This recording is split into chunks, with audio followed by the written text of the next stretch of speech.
Estamos en este segundo panel de la jornada de hoy, que hay de nuevo sobre el sufragio femenino.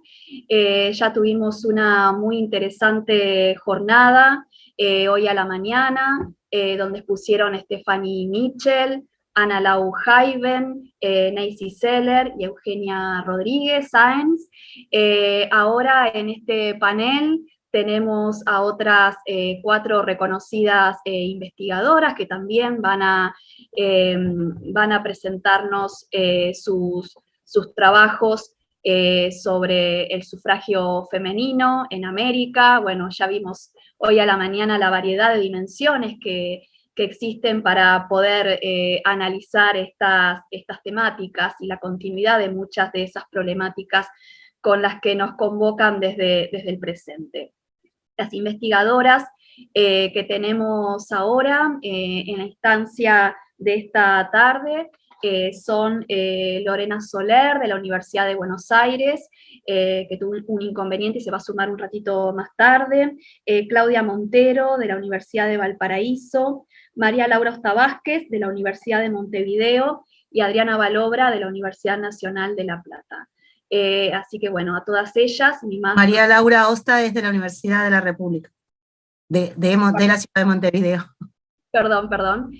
Bueno, a todas ellas mi más profundo agradecimiento, y vamos entonces a dar inicio a este panel. Comenzamos con Claudia Montero, la presento. Claudia es doctora en estudios latinoamericanos y licenciada en Historia por la Universidad de Chile, magíster en estudios latinoamericanos por la Universidad de Chile y la Universidad de Salamanca. Ha sido profesora visitante en la Universidad de Essex, Inglaterra, y en la Universidad Central de Michigan, Estados Unidos. Actualmente es profesora titular del Instituto de Historia y Ciencias Sociales de la Universidad de Valparaíso. Es autora del libro Y también hicieron periódicos, 100 años de prensa de mujeres en Chile, 1850-1950, directora del proyecto Prensa de Mujeres y de la Fundación Umbral para la divulgación del conocimiento sobre las mujeres y los géneros. Fue parte del colectivo feminista autónomo Las Clorindas en los años 90. Actualmente es investigadora responsable Fondesit con el proyecto Escrituras Maestras, docentes en el campo cultural chileno 1880-1950, y coinvestigadora Fondesit regular con el proyecto a cargo de Claudia Darrigrandi, detrás de las secciones Trayectorias, Saberes y Oficios en revistas ilustradas, magacinescas y culturales chilenas 1900-1950. El título de su ponencia es El discurso sufragista en Chile, en diálogo con sufragistas del mundo. Bueno, te escuchamos, Claudia. Bueno, muchas gracias por la invitación. Estuve en riesgo de no aparecer por lo abrumador que ha sido este cambio de semestre en nuestro país. Me imagino que pueden tener alguna idea de aquello. Y aparte una serie de intrigas palaciegas que han estado pasando en una facultad del fin del mundo. Y todo esto me ha llevado a reflexionar con aún más fuerza sobre la historia de las sufragistas y ver qué recogemos de esa experiencia, considerando los costos que sigue teniendo para nosotras las mujeres la vida pública en sus diferentes dimensiones. Hecha la queja, parto esta presentación también aclarando que este trabajo ha sido realizado en conjunto con Ailín Ramos, que se está graduando de licenciatura en Historia en la Universidad de Valparaíso, y Andrea Robles, que es doctora en estudios interdisciplinarios también por la Universidad de Valparaíso. Juntas recogimos parte de las preguntas surgidas en la última reunión que tuvimos en Kenosha y a la luz de los antecedentes locales que comenzamos a buscar a partir de ese encuentro, que creo que fue 2017, ¿no? Hemos levantado durante todo este tiempo algunas nuevas preguntas. Estas son: ¿mediante qué mecanismos las organizaciones de mujeres nutrieron su discurso de obtención de derechos políticos en Chile? ¿Ese discurso era solo feminista o solo sufragista? ¿Para qué se relacionaban con las organizaciones internacionales? ¿De qué les servía? ¿Tenían objetivos distintos de la relación con cada organización, por ejemplo, con la Alianza por el Sufragio y el Consejo Internacional de Mujeres? ¿Aceptaron las normativas del Consejo y de la Alianza? Entre otras. Por lo tanto, en este trabajo nos planteamos el objetivo de de analizar los lazos de cooperación internacional del Partido Cívico Femenino para fortalecer su discurso sufragista en Chile a través del análisis de su revista Acción Femenina entre el año 22 y 23. Nuestro planteamiento es que en las primeras décadas del siglo XX existe un movimiento de mujeres internacional que abogó tanto por el sufragio femenino como por una política feminista. La creación de la Alianza Sufragista Internacional en 1902 supuso un parteaguas para todas las organizaciones de los distintos países, entre quienes se definieron propiamente por la lucha por el reconocimiento del voto para las mujeres y las que no. En ese contexto, el Partido Cívico Femenino, creado en nuestro país el año 22, estableció relaciones internacionales con diversas organizaciones del mundo, tanto las que tenían que ver con el sufragismo como con las organizaciones feministas. Sin embargo, la bibliografía en general en Chile, hemos estudiado al partido concentrándonos solo en la política local, sin considerar que las relaciones establecidas con otros países llevaron al partido a desarrollar una política internacional. Esta decisión orgánica les permitió consolidar su discurso y objetivo político y plantearse como una organización tanto feminista como sufragista, ambas cosas a la vez. Creemos que es importante estudiar la dimensión de las relaciones internacionales del Partido Cívico Femenino porque nos permite entender cuestiones contemporáneas de los feminismos, ya que fueron visionarias en el proceso de construir redes internacionales que iban más allá de los derechos políticos de las mujeres, sino que articuladas con otras políticas como las de la infancia, el trabajo, etc.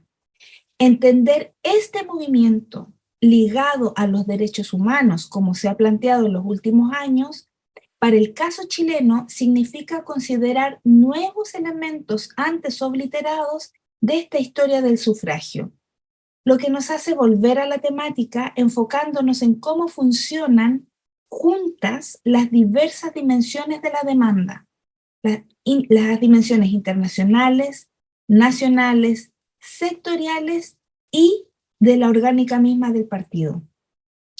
Todo esto lo hacemos a partir del análisis del órgano de difusión del Partido Cívico Femenino, la revista Acción Femenina, que considerando una metodología de trabajo con revistas culturales, permite iluminar las complejidades que nos llevan hacia las respuestas de estas preguntas, ¿no? A mí me hubiese gustado poder desarrollar todas estas cuestiones teórico-metodológicas para ir viendo ese engranaje, ¿no? Lamentablemente no lo voy a poder hacer por el espacio, por el tiempo. Sin embargo, creo que es importante, pensando en este discurso feminista y sufragista y las relaciones internacionales y las dimensiones estas que aparecen, ¿no? Es interesante recoger estas cuestiones teóricas metodológicas que plantean que una revista se estructura a partir de la idea de que son objetos complejos, que se caracterizan por ser híbridos y flexibles y que permiten mostrar en ese sentido estas articulaciones.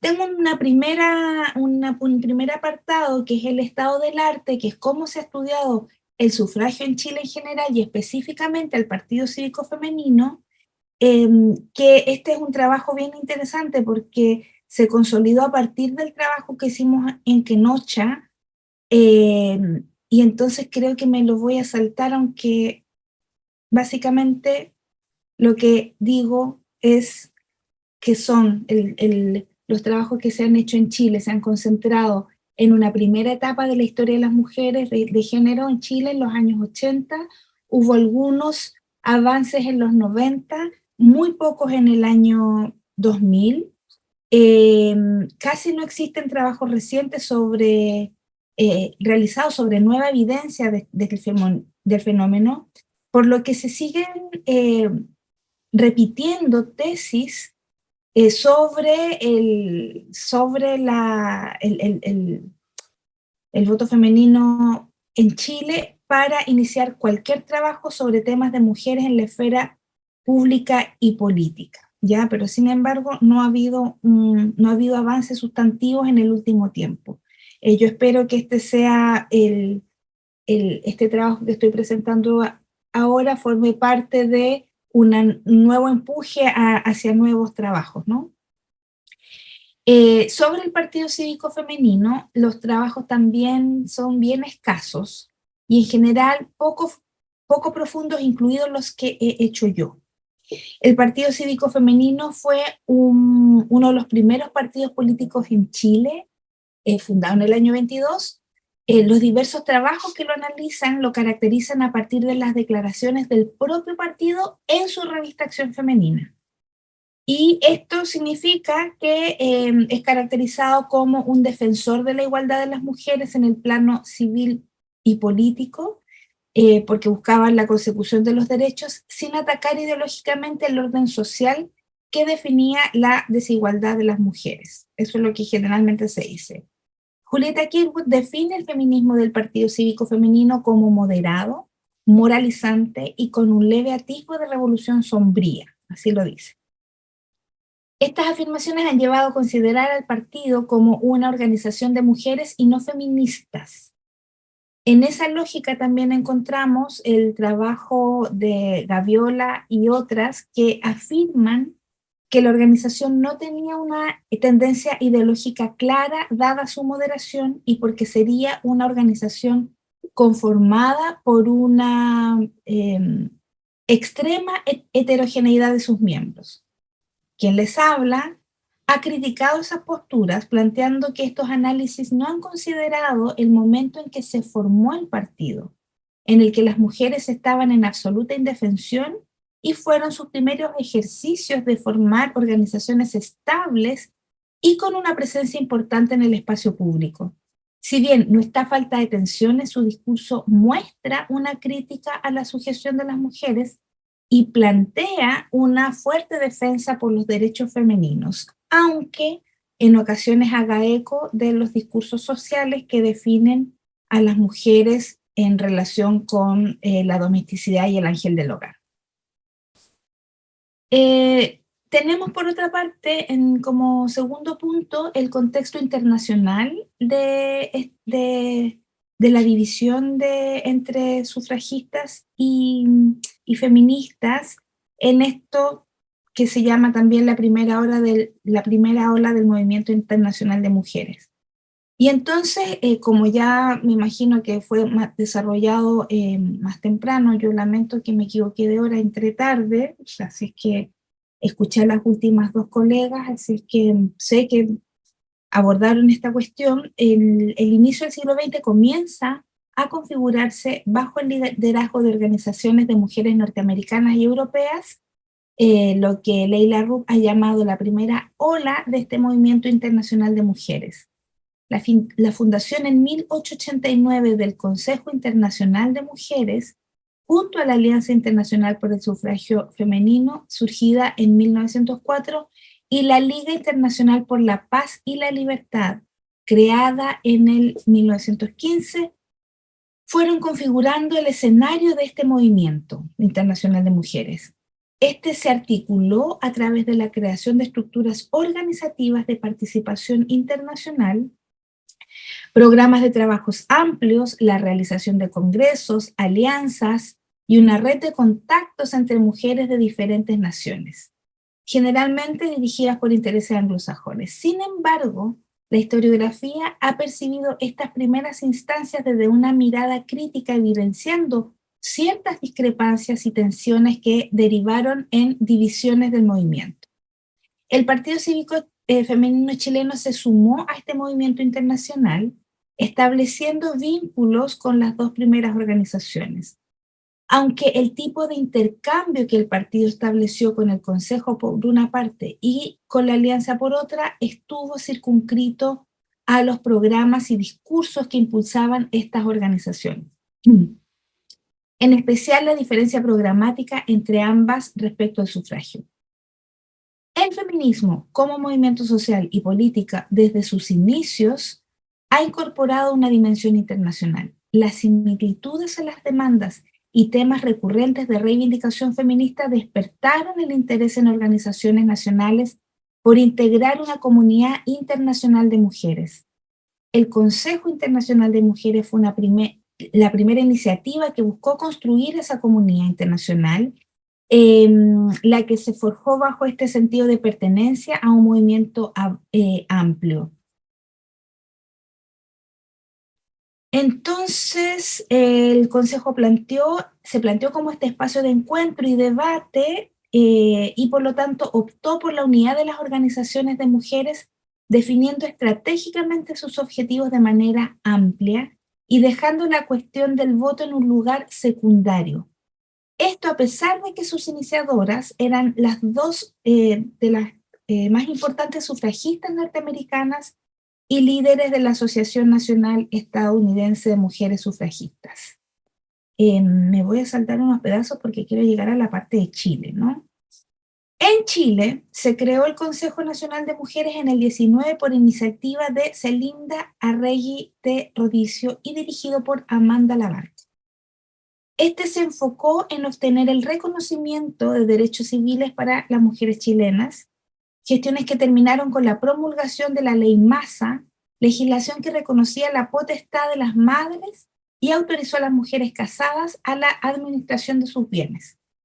A pesar de que el Consejo Nacional de Mujeres de Chile compartía los principios de acción del Consejo Nacional, al priorizar reivindicaciones de derechos civiles, no nos ha sido posible aún verificar si el Consejo Nacional de Chile se adhirió oficialmente al Consejo Internacional de Mujeres. Aun cuando el Partido Cívico Femenino no se unió formalmente al Consejo Internacional, formalizó una red de conexiones internacionales, estableciendo comunicaciones con los consejos nacionales en Uruguay, España, Bélgica, Portugal, Francia, Finlandia e Italia. Las cartas de intercambio con dichos consejos nacionales fueron publicadas en la sección Comunicaciones recibidas de Acción Femenina.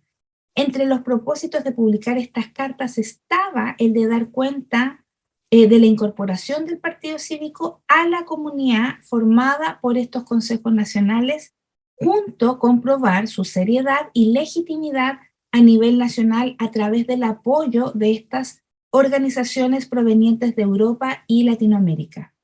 Sin embargo, el partido no solo se enfocó en el reconocimiento de los derechos sociales de las mujeres, sino que se reconocieron feministas y sufragistas.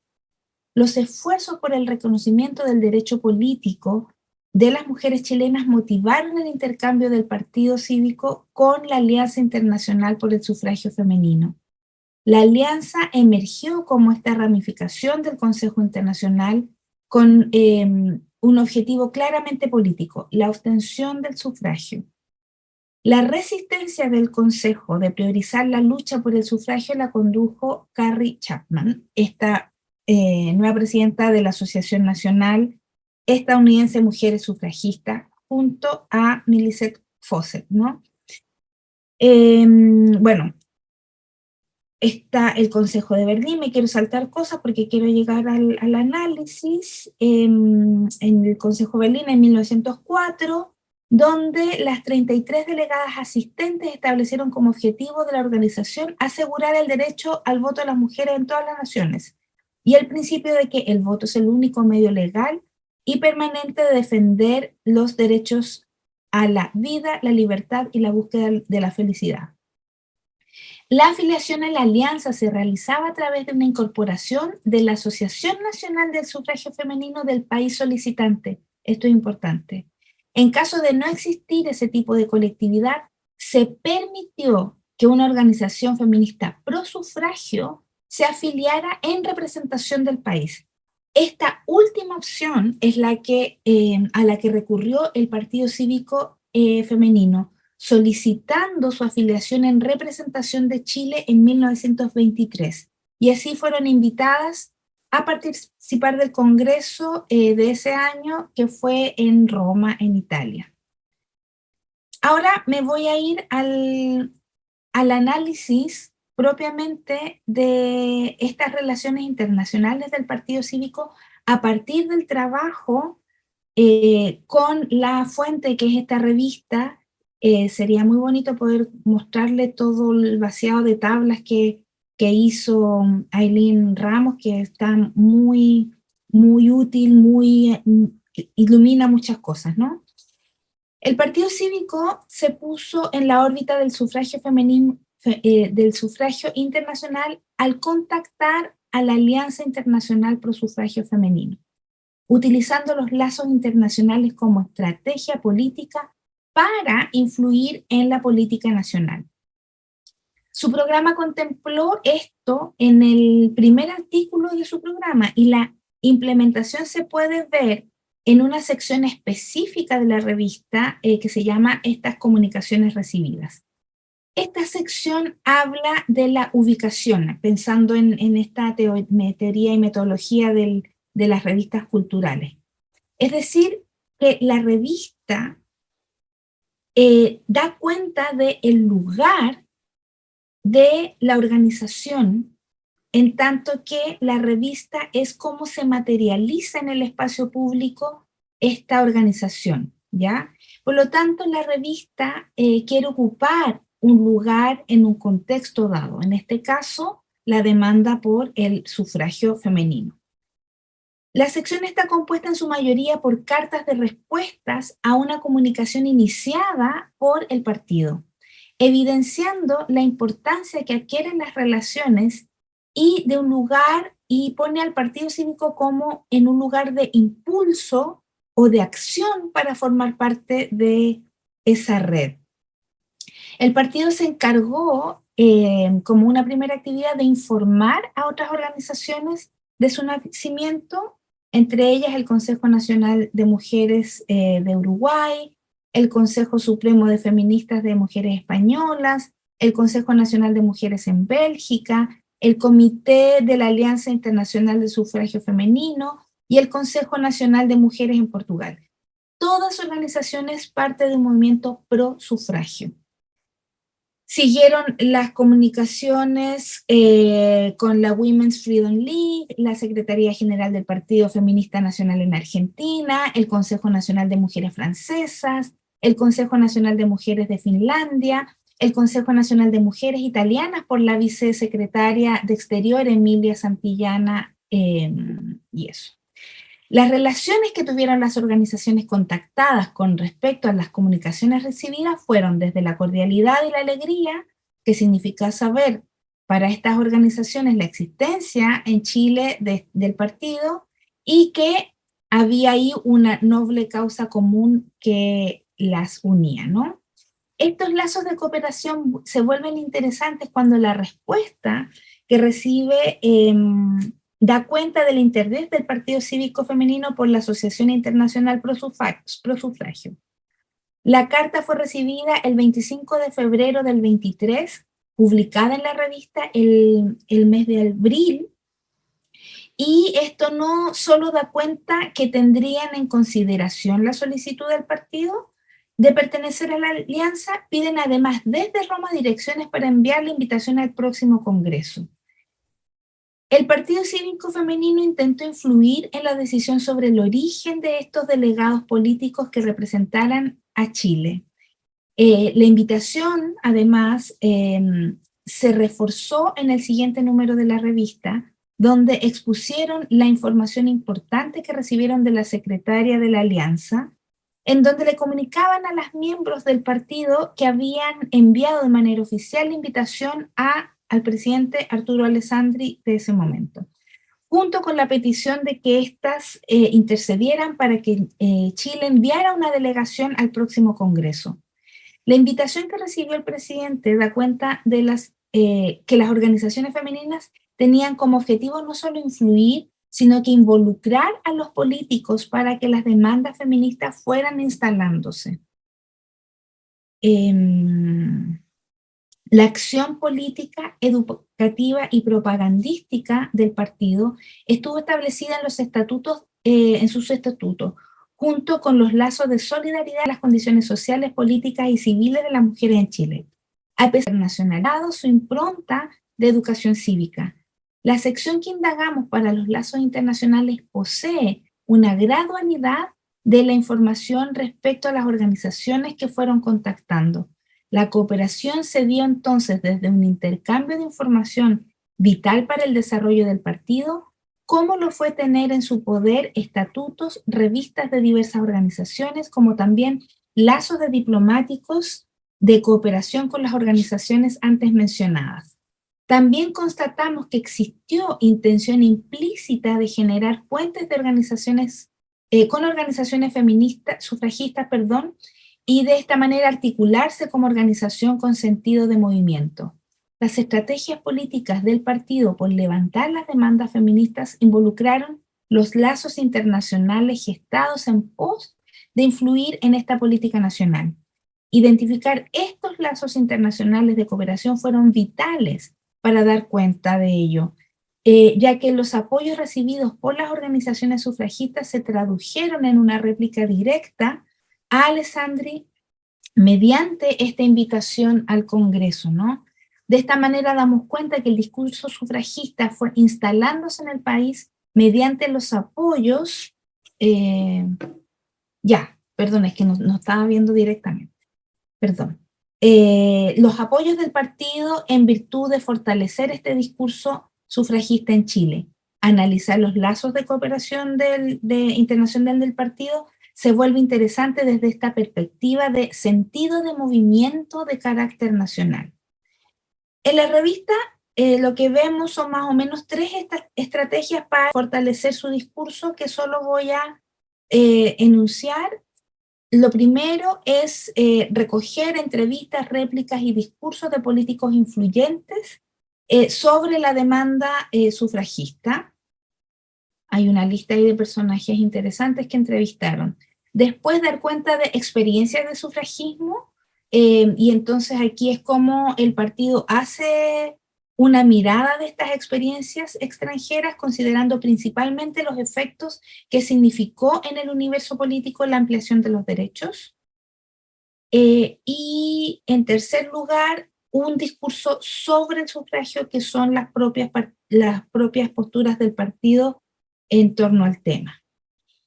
Para concluir, quisiera decir que la investigación sobre este proceso, el proceso que llevó al reconocimiento del voto a las mujeres, hay mucho de lugar común, de ideas que se tienen por dadas y de supuesto de que está todo hecho.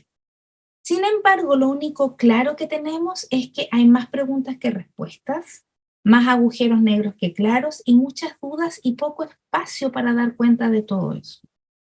Nosotras hemos vuelto sobre una fuente reconocida para la historiografía de las mujeres en Chile y sin embargo descubrimos un nuevo océano.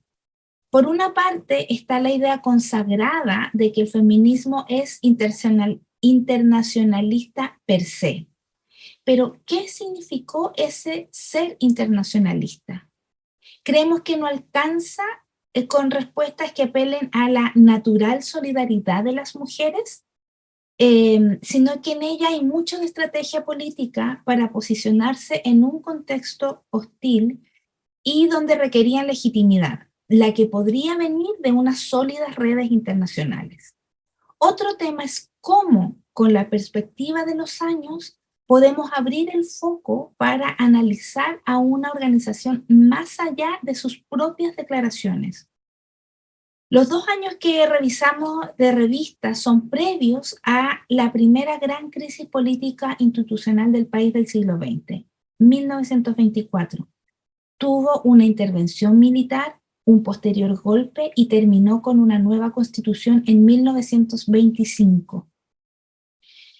Sorprende no haber hecho esta relación antes. ¿qué hay en ese contexto que aprieta a las feministas de ser feministas a ser sufragistas y también a defender los derechos humanos?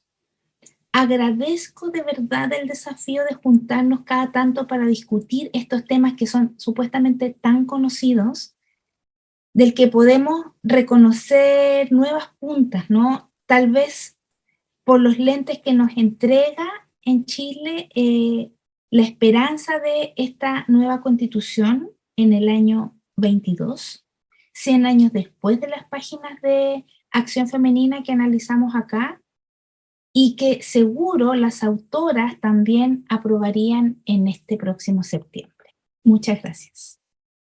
Bueno, muchas gracias a vos, Claudia. Muy interesante tu intervención.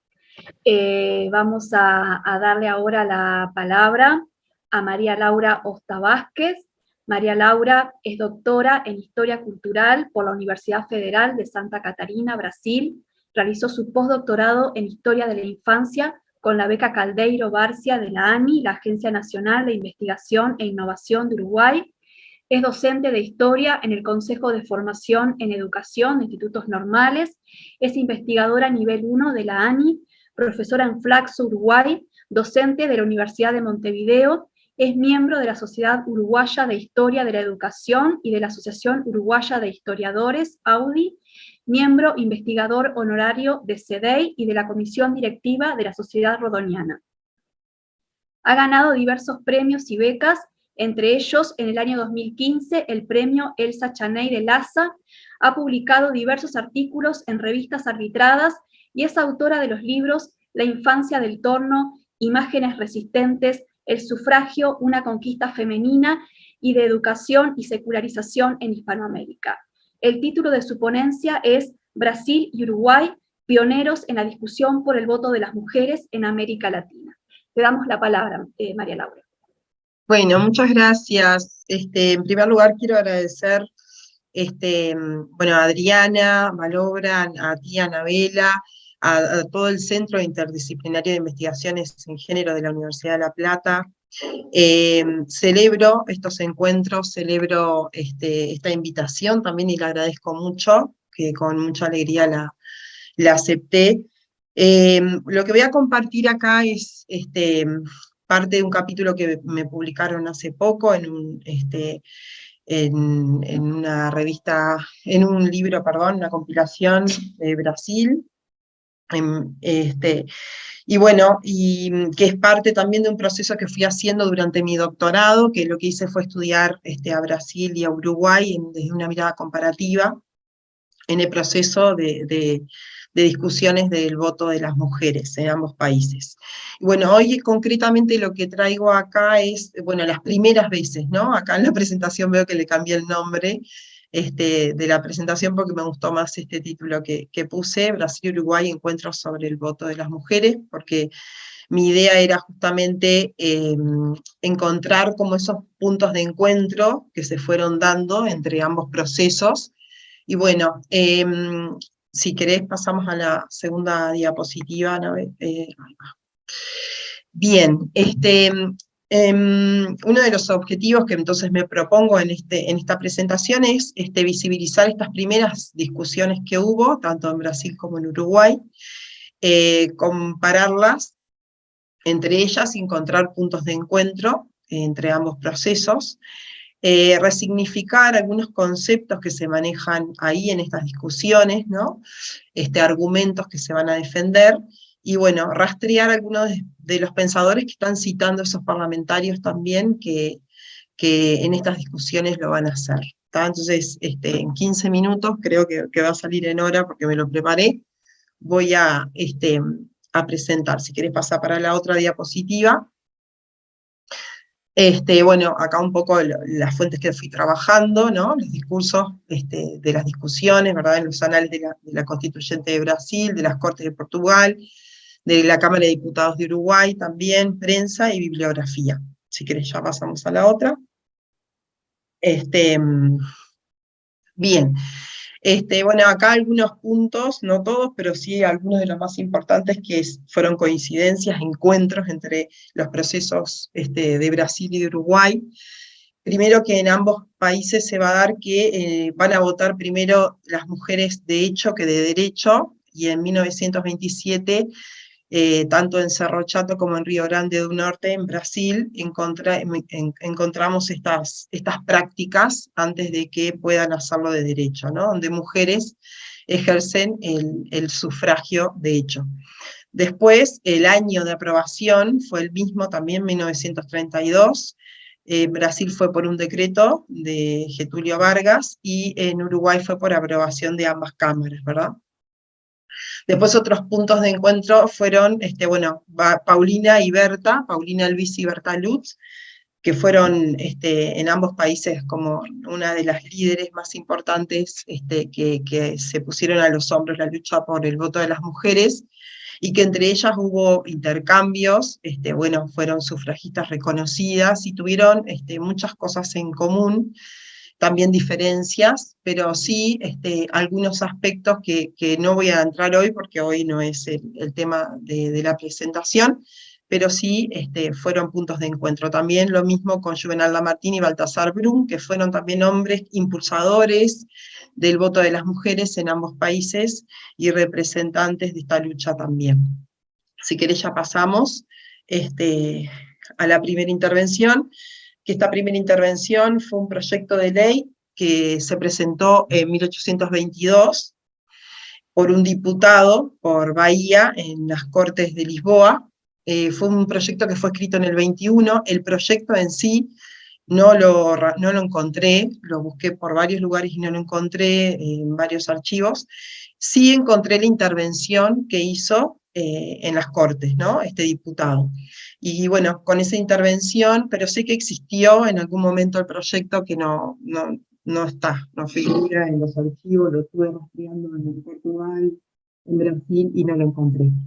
Que bueno, sería una joya poder encontrarlo. Esta intervención ha sido bastante desconocida para el propio Brasil también.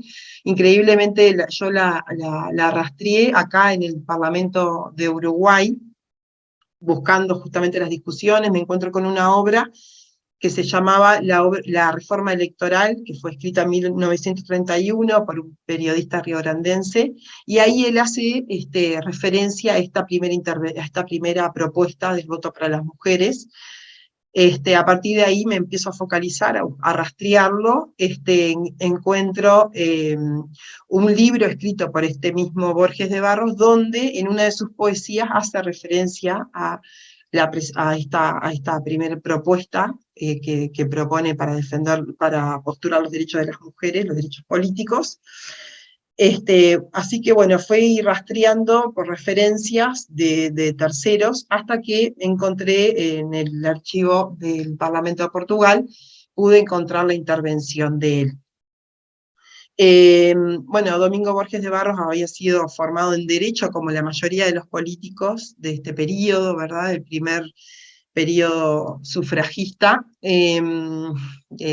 tanto en Uruguay como en Brasil y en Argentina creo que también es similar, ¿no? La mayoría de nuestros políticos de esa época eran formados en Derecho, porque y esa formación en Derecho también, hice el rastreo, bueno, un poco de los programas de estudio que hicieron tanto en Río de Janeiro como en Montevideo, donde encontré algunos autores que eran referentes con respecto a los derechos políticos de las mujeres y que se estudiaban en facultad. Bien, con respecto a Borges, a Borges de Barros, que fue este hombre que postula esta moción, donde se establece, a ver si está ahí en la presentación, no sé si la puse, no me acuerdo, no. Bueno, lo que él postula, me olvidé de ponerlo, a ver, en la siguiente no está, ¿no?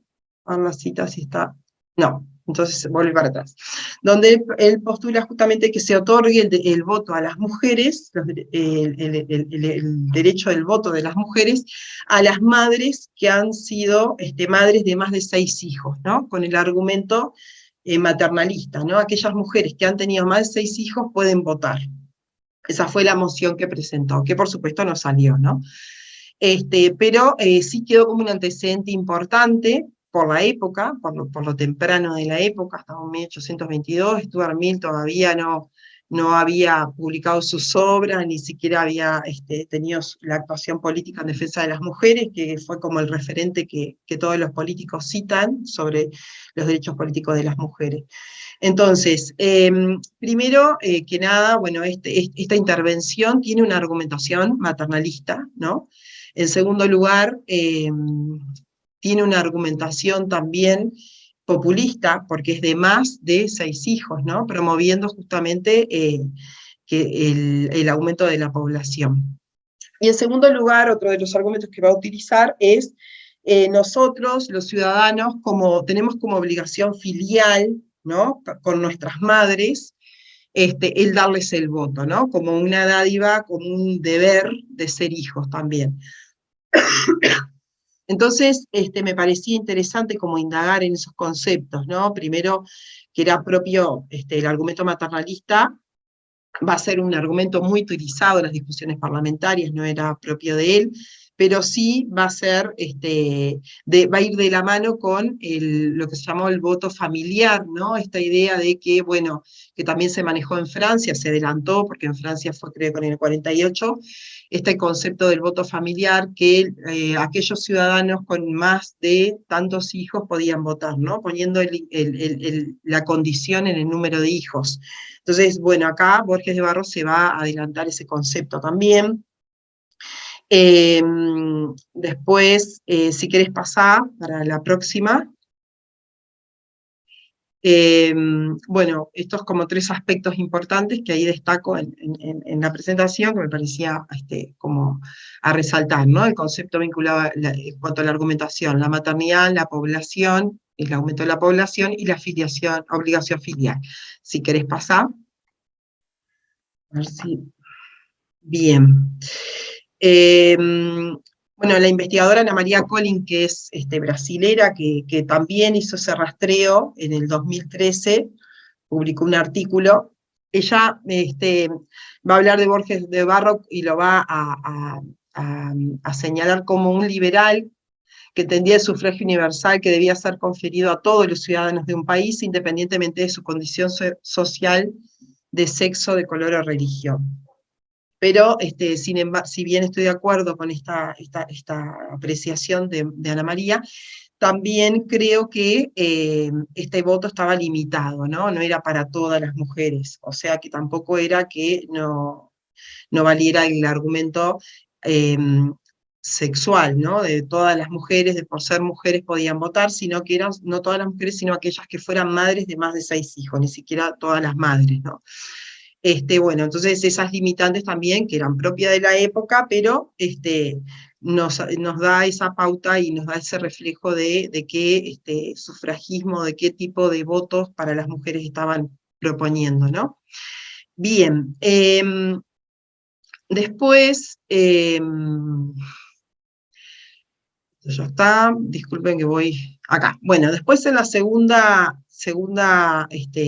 vez que aparecen en Brasil, todavía sigue siendo muy temprano en relación al resto de América Latina, 1890-1891, en la primera discusión de la Asamblea Constituyente Republicana, ¿no? Cuando se empieza a redactar, a discutir la primera Constitución Republicana, ahí aparece una moción para incorporar como electores, ¿no? No estamos hablando de los derechos políticos de las mujeres en general, sino simplemente como electores, como electoras en este caso, dice, acrecéntese a las mujeres diplomadas con títulos, agréguese a las mujeres diplomadas con títulos científicos y de profesora, que no estén bajo el poder marital ni paterno, bien como las que estuvieran en pose de sus bienes. Bueno, acá el argumento es otro, ya no es el maternalista, sino que, bueno, ¿a quién se agregaría acá en la posibilidad de votar? Se agregaría a aquellas mujeres solteras o viudas, o sea, que no estén bajo el poder del marido ni del padre,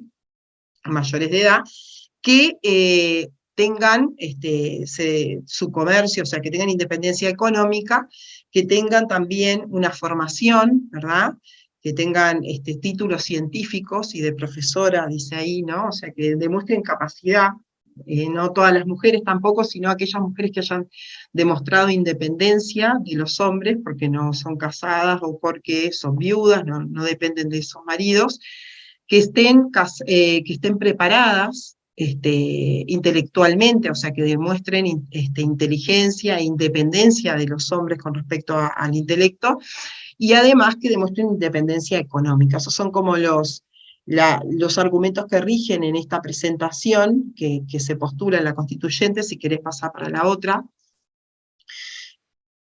Ahí va. Y bueno, eso es lo que promueve, ¿verdad?, atrás de esta defensa, ¿no? La independencia con respecto al vínculo del hombre, la independencia económica, la capacidad intelectual, ¿no? Que son como los atributos o los requisitos que deberían tener las mujeres en estas dos propuestas, en esta segunda propuesta, perdón, en Brasil. Sí, pasamos, vamos, no me voy a detener demasiado en esto. Bien, en cuanto a la primera propuesta que aparece en Uruguay es de 1914, lo presenta Héctor Miranda, partido por el diputado por el Partido Colorado, el sector ballista, y dice: reconócese a las mujeres naturales del país los mismos derechos políticos de que gozan los hombres, ¿no? Acá ya está hablando de todos los derechos políticos, no solamente para elegir al representante, sino también para ser elegida, ¿verdad? Bien, si querés pasar.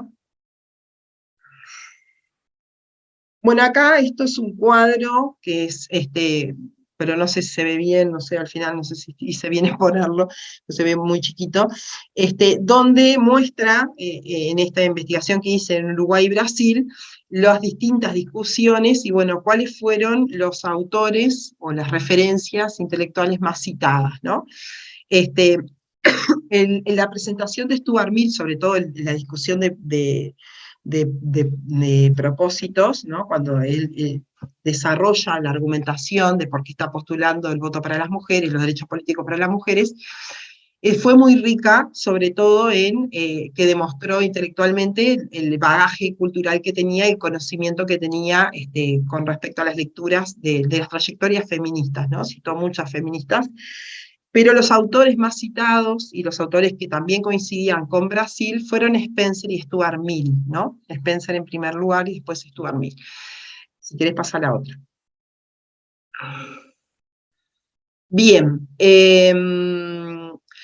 muchas veces cuando citó a Stuart Mill me encontré, porque yo lo que hacía era ir buscando las obras originales de dónde eran esas citas que traían, y esto lo hice en varias discusiones de Brasil y Uruguay, y cuando cita a Stuart Mill, me encuentro que muchas de sus obras, en realidad él cita como que fue Stuart Mill, pero estaban escritas por Harriet, ¿no? Por ejemplo, me encontré varias citas de la emancipación de las mujeres de Harriet, y Héctor Miranda citaba a Stuart Mill. Esto era muy común, porque, bueno, era también común que las mujeres, sobre todo en el caso de Harriet y de Stuart Mill, es conocido y ya ha sido muy investigado la influencia que tuvo Harriet en la obra de Stuart Mill, y bueno, y eso lo reconoce el propio Stuart Mill sobre la esclavitud femenina, creo, en el prólogo, dice que le debe gran parte de su obra a su mujer, en fin.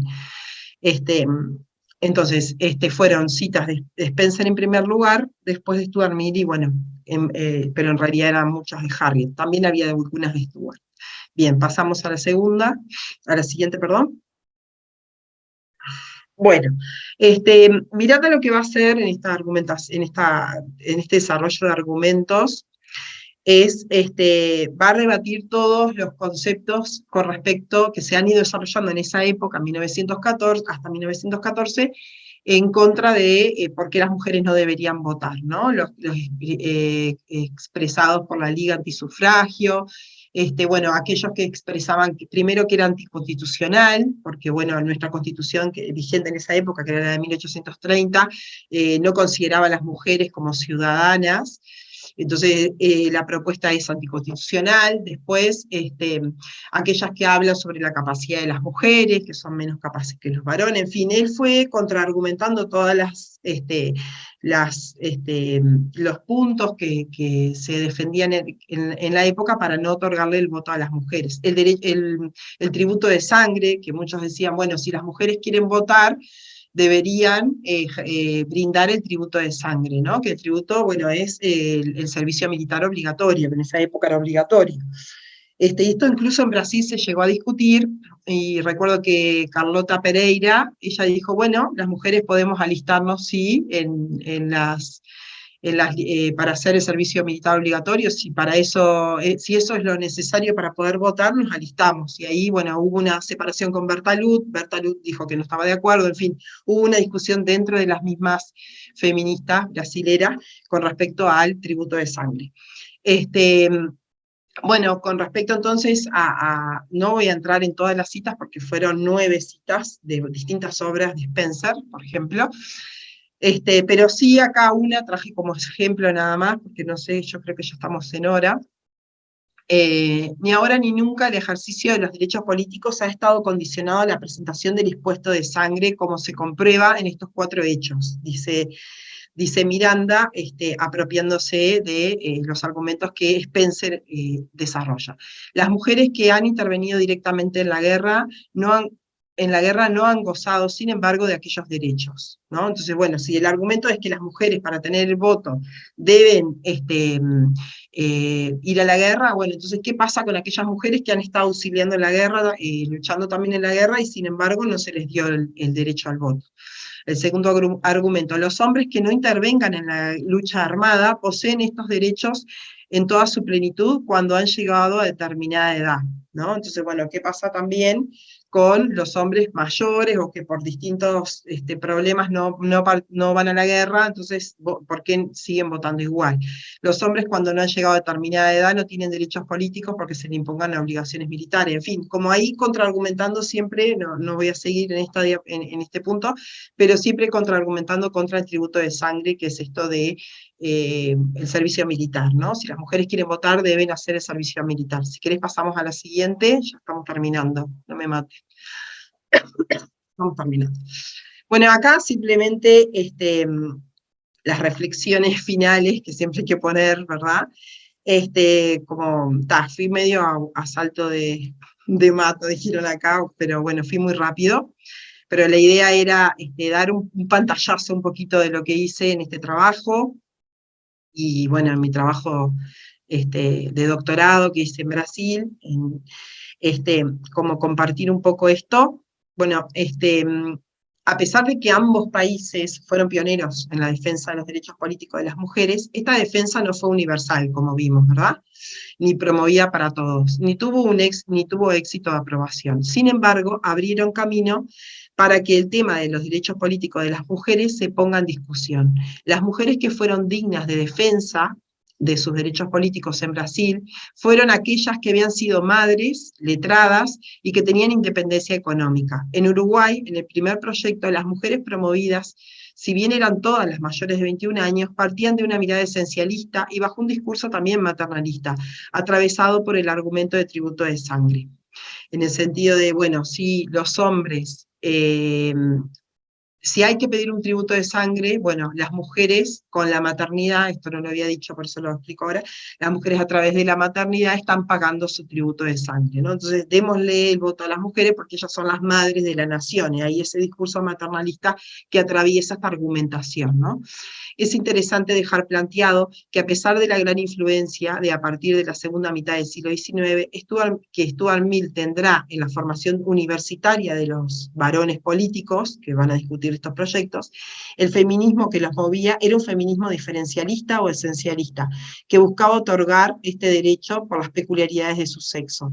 Las mujeres, por ser madres, podrían ahora también madres de la nación, aportando sus tributos femeninos que equilibran a los hombres en el gobierno de los países, pero siempre desde una mirada de auxiliar o compensatoria y casi nunca vistas como seres independientes de su sexo. El sexo de cada persona, tanto en Brasil como en Uruguay, determinaría conductas y y derechos en función siempre de sus varones.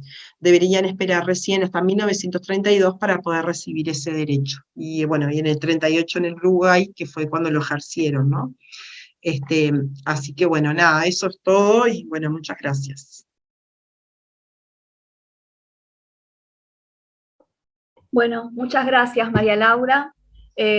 También muy importante, muy interesante tu aporte. Bueno, vamos a pasar ahora a la exposición de Adriana Balobra. Lamentablemente Lorena Soler no va a poder acompañarnos en la tarde de hoy, una pena porque estuvo durante todo el panel de la mañana, pero bueno, le surgió un problema familiar y tuvo que retirarse y no va a poder volver al evento. Para quienes nos están siguiendo desde el canal de YouTube, recuerden que a través del chat pueden hacer preguntas si tienen alguna inquietud sobre los temas que se vienen exponiendo. Y después que hable Adriana, hacemos un intercambio y retomamos esas preguntas. Bueno, voy a presentar entonces a Adriana Balobra. Adriana es profesora de enseñanza primaria y licenciada en Historia, ejerció la docencia primaria y secundaria durante 15 años, es doctora en Historia por la Universidad Nacional de La Plata, investigadora principal de CONICET, directora del Centro Interdisciplinario de Investigaciones en Género y fundadora de Descentrada, revista interdisciplinaria de feminismos y género. Es profesora titular de Metodología de la Investigación y Problemas de Historia Argentina de la Facultad de Humanidades de la UNLP. Entre sus libros recientes podemos mencionar Queridas Camaradas, Ciudadanía Política de las Mujeres en Argentina, Devenir Feminista e Historias de Mujeres en la Acción Política. El título de su ponencia es Voto Municipal desde una historia política de y para las mujeres. Te escuchamos, Adriana.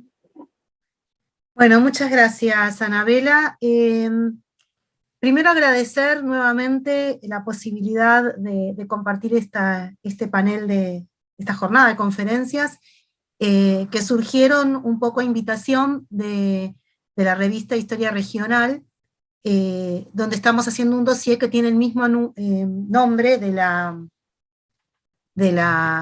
convocatoria de esta jornada. Y esto me llevó a repensar algunas cuestiones que estaba precisamente trabajando, y a partir de esta cuestión regional, darle como alguna preponderancia a un tema que llamativamente, a pesar de que hace tantos años que tenemos historias regionales, provinciales, y que no son lo mismo, pero tienen sus puntos de contacto, y que estamos repensando también la cuestión de lo local, no tienen realmente un espacio de discusión, a pesar de la centralidad que en el caso particular de la historia de las mujeres ha tenido el sufragio municipal. Esto creo que un poco tiene que ver con algo que ya mencionábamos antes y que ahora retomaron Claudia, y de alguna forma también María Laura, que es que de alguna manera volvemos a decir lo mismo sobre lo mismo, ¿no? Entonces siguen apareciendo investigaciones que vuelven sobre los debates nacionales, a veces creyendo inventar la rueda, pero la rueda ya estaba inventada, y no hay nuevas preguntas, y hay afirmaciones a veces que no se condicen con el análisis sistemático, ni siquiera de esos corpus documentales que ya han sido muy transitados. Y esto, creería, como decía hoy Claudia, podemos volver a esos corpus haciéndoles nuevas preguntas, y ese ejercicio de alguna forma ha sido realizado, seguramente habrá mucho más, y ha sido realizado, y fue una tarea bastante difícil volver a revisar los debates nacionales, que son los que le dieron el sufragio a las mujeres en el ámbito federal en Argentina, han sido vueltos a revisar con una tarea muy difícil, decía, porque había precedentes de aportes muy sustantivos, como los de Susana Bianchi, Dora Barrancos, Silvana Palermo. También había habido discusiones más locales, más internas, como el trabajo que hizo, y tratando de buscar una mirada comparativa, como el trabajo que compiló Carolina Barry sobre el sufragio femenino en América, y este desafío de Stefani, que también nos puso la espada contra la espada y la pared para pensar el sufragio femenino en una América mucho más extensa territorialmente, políticamente, culturalmente, al incorporar a Canadá y a Estados Unidos, que fue realmente muy interesante. Pero nuevamente, en casi todas estas discusiones, se han omitido las discusiones sobre el voto municipal. Eso tiene que ver entonces con la preponderancia, por un lado, que han tenido los fenómenos nacionales como hechos determinantes, y también las pocas preguntas que ha habido sobre estos ámbitos más locales. Y dicho esto, tengo que decir también que entiendo por qué la pregunta queda flotando y no se vuelve sobre el tema del sufragio municipal. Por un lado, por una cuestión conceptual, se ha tendido a considerar el sufragio municipal como un sufragio administrativo, vacío ciertamente de la cuestión política, aunque en realidad, como sabemos, cuando nos ponemos a mirar ese sufragio municipal, está atravesado por la dinámica política, cualquiera sea la coyuntura, con la lógica provincial. Esto por un lado. Por otro lado, el otro problema es el problema de la dispersión documental o de la inexistencia de las fuentes.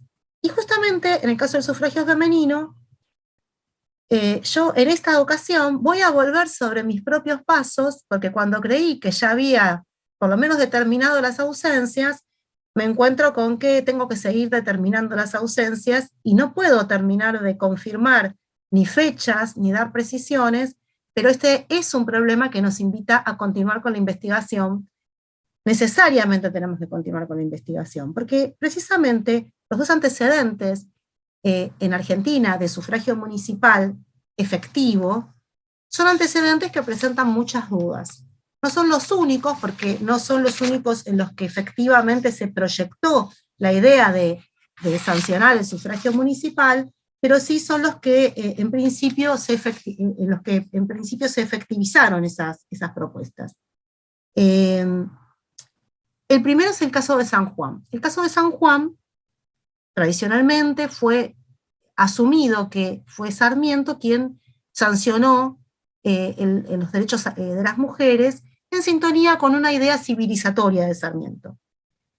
No obstante lo cual, nunca se mostró una documentación que apoyara esta idea, y algunas discusiones echaron luz sobre otros fenómenos. El historiador sanjuanino Horacio Videla primero supuso que había sido Sarmiento, pero luego modificó la idea, seguramente a la luz de alguna documentación o interpretación de esa documentación, y afirmó que había sido la Constitución de 1856, es decir, antes del gobierno de Sarmiento.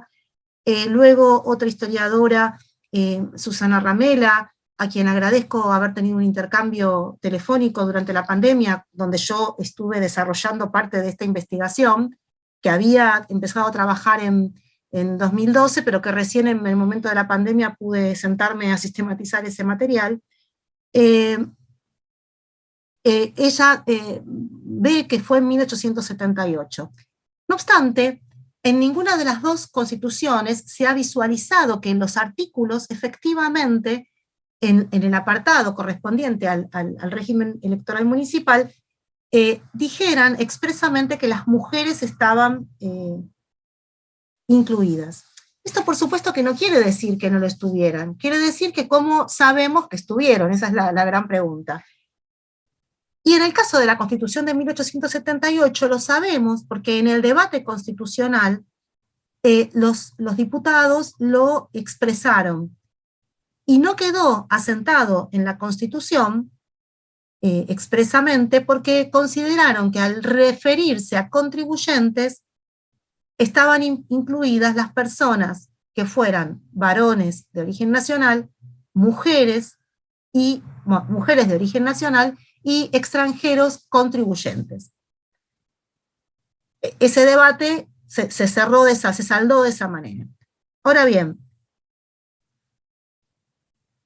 otra investigadora considera que donde expresamente se había pautado el acceso a los derechos políticos en el ámbito municipal fue en la Constitución de 1912. Y nuevamente aparece esta nueva cuestión. En un momento yo tomé la idea de esta investigadora, pero luego conseguí el material sobre el que ella se apoyaba. Entonces esta es como la historia de nunca acabar, ¿no? Pero cuando leo el material, ese material no dice expresamente que las mujeres estaban incorporadas, pero sí aparece esa referencia en un documento con algunas dificultades para la datación, porque tiene una fecha de 1913, es decir, un año después de que se da la Constitución. Tal vez pudiera llegar a ser la ley que efectivamente reguló las indicaciones de esa Constitución, pero todavía eso no lo pude resolver, porque es algo material muy reciente, y entonces es allí que expresamente el artículo, hay uno de los artículos que dice varones y mujeres, o sea, ambos sexos, ¿no? Ahora bien, esta dificultad para fechar un hecho que es muy importante, y es importante por distintas razones, porque es importante para la historia local, pero ha sido muy importante en todos los debates vinculados a los derechos políticos de las mujeres, sean los del ámbito nacional, sean los del ámbito provincial, o sean incluso debates actuales vinculados, por ejemplo, a la representación política de las mujeres, como la ley de cupo y la ley de paridad en Argentina. Entonces son referencias insoslayables para la buena técnica legislativa y la fundamentación. No obstante lo cual tenemos este gran problema de que no tenemos una determinación clara, y tampoco podemos confirmar si efectivamente las mujeres votaron o no, porque las listas de votantes pueden generar dudas. Hay muchos nombres, María Bendaño, Rosario Gómez, lo que sea, que remiten a nombres que también usaban los varones. No estaban definidos esos nombres como de varón o mujer, aunque hoy por ahí los podríamos interpretar de una manera, pero no estaban definidos en ese momento, y hay que hacer un cruce entre esas listas, en todo caso, más las listas de contribuyentes para poder determinar si efectivamente eran mujeres o no. Entonces hay una duda que invita a la investigación, ¿no? Y es una investigación que es muy difícil porque, bueno, hay un trabajo muy serio en cuanto a la documentación en el archivo de San Juan, a quien agradezco a todo el personal porque realmente ha sido maravilloso el trabajo que pudimos hacer en conjunto, porque se pusieron al hombro conmigo para desarrollarlo, pero no hemos podido todavía resolver esta cuestión. Es un trabajo también que requiere de una envergadura que excede a una sola persona, ¿no? Ahora bien, este no es el único antecedente. El otro antecedente es el de Santa Fe, una provincia en la que también, efectivamente, hubo sufragio femenino. Hay otros hitos también que son importantes para tener en cuenta. Una es la Constitución de 1921, que incluyó el sufragio municipal, aunque en realidad también había habido propuestas de sufragio provincial en ese momento temprano, pero que no tuvieron consecuencia. No se dio lugar a esta cuestión, pero sí se dio lugar a la cuestión del sufragio municipal. Esta Constitución, de todos modos, fue vetada en un contexto bastante problemático, en una disputa entre la Iglesia y el Estado provincial, entonces no tuvo efecto. Sin embargo, la cuestión del sufragio municipal tenía una centralidad en la dinámica de Santa Fe, donde la población tenía una participación muy activa a través de distintas formas de intervención, fueran las ligas, espacios culturales, entre otras cuestiones, además de las cuestiones partidarias, ¿no? Que a veces se daban en una dinámica superpuesta. Ahora, y además también tenían una idea que muy tempranamente se desarrolló, incluso antes que en el ámbito nacional, con la ley de sufragio universal y obligatorio, que en el caso de Santa Fe fue mucho más anticipada. Ahora bien, teniendo esto en cuenta, esta presión por democratizar, por mostrar que el ámbito municipal era el ámbito de la representación directa, casi un espacio, si se quiere, con algunas reminiscencias en los debates al espacio asambleario, y la necesidad de que, por ejemplo, el intendente no fuera una persona designada, sino que fuera una persona electa, como lo eran sí quienes integraban el consejo, concejales. Entonces, aquí había una cuestión de mucha disputa y mucha presión para que esto fuera de esa manera, y en ese contexto de pensar el ámbito municipal como ese ámbito de la representación y la democratización y la ampliación, es que se cuelan la cuestión de los derechos de las mujeres a participar en ese espacio. Muy bien, lo interesante aquí es que los argumentos, además de, por supuesto, los requisitos vinculados a la pertenencia al municipio, es decir, requisitos de propiedad, requisitos de contribución, también estaban vinculados, en el caso de las mujeres expresamente, a requisitos profesionales, a requisitos de formación. Todas estas constituciones, tanto la del 21, que es la de la constitución vetada, la nueva discusión que se hace en el 26, que también incluye a las mujeres, y es una constitución también vetada por otras razones, pero que nuevamente incluye a las mujeres, tienen requisitos que compensan de alguna forma esas ideas mucho más amplias respecto de quienes podían participar en términos de masculinidades, ¿no? Entonces, lo que vemos en el caso de Santa Fe es una enorme tensión, porque mientras se pretende ampliar, en el caso de las mujeres se las califica como, un poco decía hoy María Laura, con una lógica de compensación de las consecuencias más o menos deseadas de ese voto municipal masculino. Algo que también sucedía en el ámbito nacional, esos mayores requisitos a las mujeres no se les pedían a los varones, pero se pensaban en el caso de las mujeres como una estrategia de compensación. Pues bien, finalmente la implementación del sufragio femenino en el ámbito municipal se da en el año 1927, y luego en el año 34, al reponer el gobernador la Constitución del 21, vuelven a aparecer los requisitos de aquella Constitución, que tenía algunas cosas diferentes, pero en particular excluían, y esto es un detalle muy interesante, excluían a las maestras primarias. Y es un detalle interesante porque, como han demostrado varias investigaciones, eran figuras faro en el ámbito local. Las maestras habían tenido además una enorme movilización a comienzos de los años 20 en reclamo por sus derechos laborales, además de sus derechos civiles y políticos, y era bastante llamativa esa exclusión, ¿no? Sí podían estar las profesoras de segunda enseñanza, es decir, que tenían que tener título de profesorado, pero no las maestras normales nacionales, que eran las más comunes.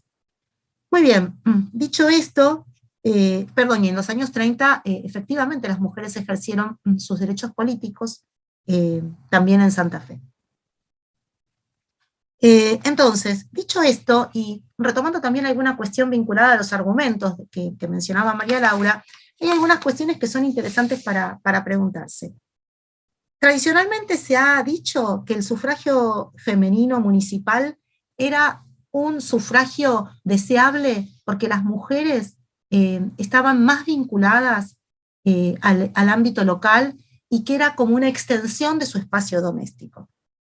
Bueno, esto no aparece como central para la concesión de los derechos en el ámbito municipal. La posibilidad de sufragar no aparece vinculada a esa cuestión. Los argumentos que retoman la cuestión de las mujeres en el ámbito del hogar son los argumentos, sobre todo en el caso de San Juan, que las excluyen de ese ámbito. Por la idea de que las mujeres tienen que estar en el ámbito doméstico y no mucho más. Entonces, lejos de los argumentos maternalistas, lo que acá vemos son argumentos que incorporan a mujeres que pueden valerse por sí mismas en términos económicos porque son contribuyentes, o que tienen una formación incluso mayor que la que pueden llegar a tener los varones. Esas pueden ser, es decir, hay un carácter sumamente selectivo en quienes pueden ser consideradas como sufragantes. Y por otro lado, algo que recién atisbamos en los años 20 y 30 en Santa Fe, pero nos quedan muchas dudas respecto de qué sucede en el siglo XIX en San Juan, es dónde estaban las mujeres vinculadas a estos reclamos. Fuera Sarmiento o no lo fuera, quiénes son y con qué argumentos se desarrollan, pero no sabemos quiénes son los varones, pero no sabemos quiénes son las mujeres. Esta es una muy buena pregunta, para poder empezar a desilvanar cómo se dan, un poco la pregunta que hacía hoy Estefanía de la mañana, cómo se dan los procesos, cómo obtienen las mujeres sus derechos, qué mujeres luchan por qué derechos y cuándo lo hacen, y qué varones y con qué criterios asumieron esa voluntad política, ¿no? Esa decisión política con los costos que esa decisión podía tener. Y finalmente, ya con esto creo que ya tendría que ir cerrando, si no estoy equivocada con el tiempo,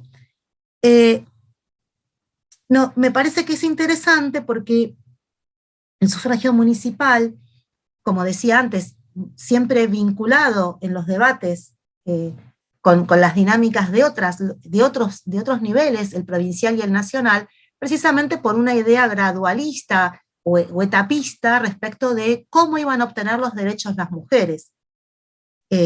Había como una especie de curso necesario, idealmente pensado, pero en el que no todas las mujeres que reclamaban los derechos políticos estaban de acuerdo tampoco, ¿no? Y tampoco estaban de acuerdo en esto, y por eso el variopinto de propuestas, los varones que los proponían. Primero que eran patrocinados estos proyectos por diputados de distintos partidos o tendencias. Los criterios, hasta los más liberales, podían poner criterios restrictivos sobre la mujer como sujeto de esa capacidad de sufragar. Y a veces coincidían proyectos de conservadores con proyectos de figuras más liberales, precisamente porque no tenían terminado de resolver esa cuestión de a quién adjudicar, ¿no? Ahora, estos debates, precisamente, se decantan por una mirada mucho más elitista en términos de clase, en términos de formación. Y como último punto, también para continuar investigando, es que, ¿qué pasó cuando las mujeres tuvieron este derecho, esta posibilidad? Bueno, en algunos casos registramos que había muy pocas mujeres en condiciones de votar, y que de esas que estaban en condiciones, muy pocas iban a hacerlo. Ahora bien, esto puede ser un problema, porque uno puede decir, bueno, no había interés. Bueno, como ya bien lo dijo Waldo Ansaldi hace mucho tiempo, se crea al sufragante, y en los procesos también de ampliación de los derechos, en el caso de los varones, se ve que hay un proceso gradual de inserción en esas dinámicas. Incluso en Argentina, donde el voto, a partir de 1912, es obligatorio. No es inmediato que el 100% del padrón electoral es el 100% de la concurrencia electoral. Bueno, en el caso de las mujeres pasa un poco eso. En particular en estas instancias municipales es bastante notable, pero también los varones tenían a veces muy baja participación, incluso al límite de lo permitido por ley. Entonces hay un fenómeno específico que podemos mirar, cuáles son las explicaciones que encontramos a esta baja concurrencia electoral de las mujeres, y a su vez también un fenómeno mucho más amplio que tiene que ver con la dinámica de la propia cultura política, en la que no podemos escindir. Pero estas son cosas que todavía necesitan investigación, y necesitan investigación in situ, digo, de gente de Santa Fe, de gente de San Juan, que la desarrolle. Hay en San Juan una muchacha, Débora del Solar, que ha estado trabajando con estas cuestiones. Hay gente, pero necesitamos más masa de gente trabajando estos temas para poder hacer otras discusiones, porque nuevamente lo que quería cerrar es que poder mirar estas cuestiones nos permite abrir los argumentos y entender otras dinámicas, y salir también de algo en lo que en general terminamos encerradas y encapsuladas, que es explicar todo como una causa vinculada al maternalismo político. Pues no, esto también tenemos que reflexionar, nos invita a repensar nuestra facilidad a veces para cerrar una discusión contra la evidencia mucho más rica y matizada que nos proveen las propias fuentes documentales que estamos consultando. Nada más, gracias. Bueno, muchas gracias, Cindy. Vamos a pasar entonces ahora a la ronda de preguntas. No sé, Gisela, si hay alguna pregunta en el chat. Hola Ana, sí, él estoy viendo. No hay ninguna pregunta. Yo tengo una pregunta. Bueno, adelante. Le iba a escribir en el chat, pero bueno, la digo acá. Sí, En realidad me generaba curiosidad con varias de las exposiciones, primero porque iban apareciendo algunos personajes que yo los he ido viendo en mis propios trabajos, y me decía, en realidad quería saber qué posibilidades hay de reconstruir las redes transnacionales, o qué pudieron ver de esas redes cuando fueron haciendo estos recortes más regionales, ¿no? Por ahí, recién cuando hacían la comparación entre Brasil y Uruguay quedaba más en evidencia, pero en el resto de los casos me gustaría saber si han podido ver esas cuestiones, digamos, qué vínculos tenían entre ellas estas mujeres que estaban luchando por el voto femenino, o los varones también, y qué posibilidades hay de reconstruir esas redes, ¿no? Que creo que efectivamente deben haber existido. Gracias, eso nomás. gracias, Gisela. Bueno, no sé si acá hay alguna otra pregunta.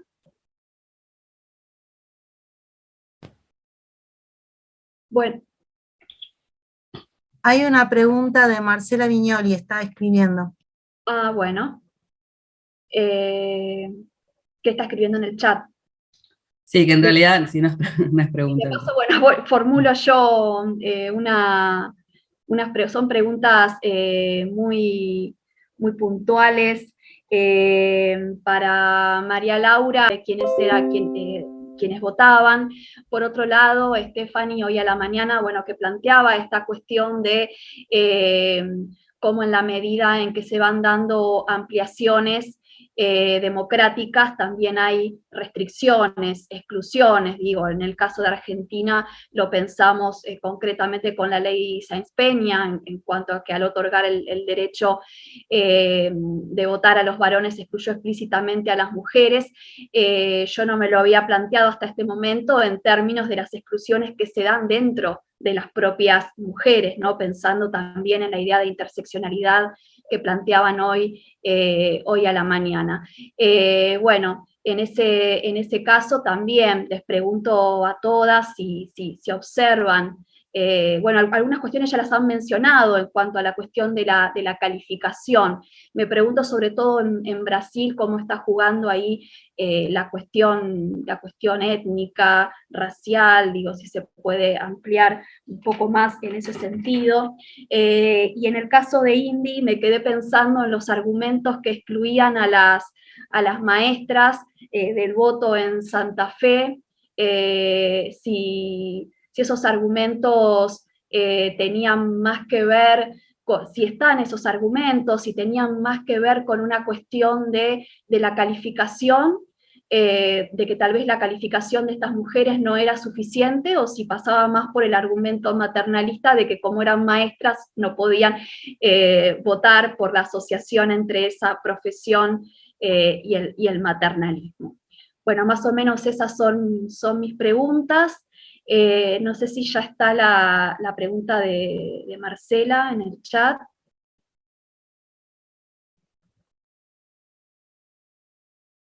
No está, pero si querés podemos ir contestando estas. Bueno.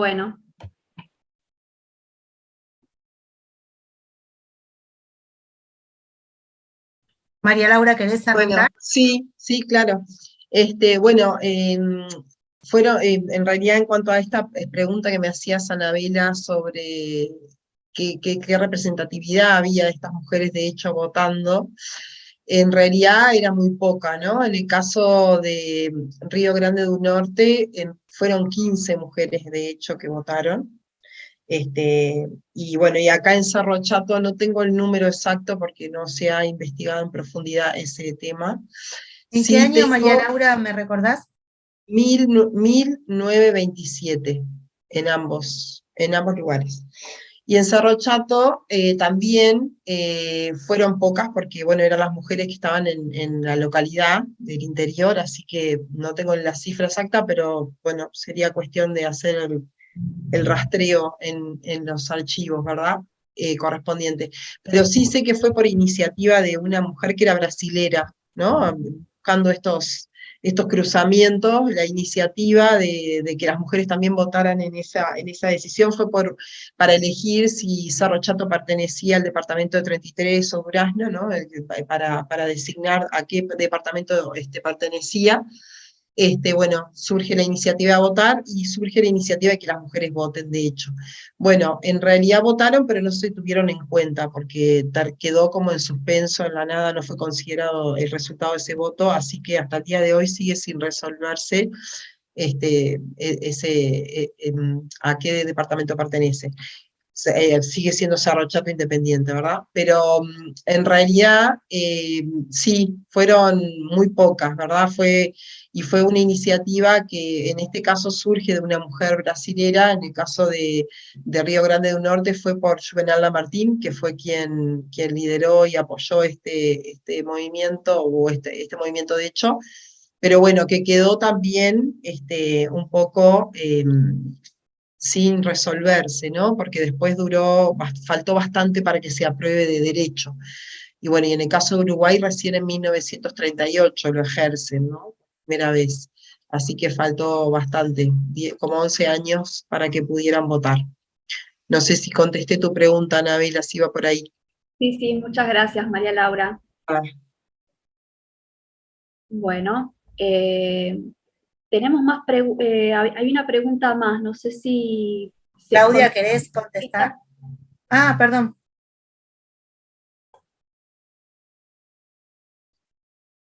Ah,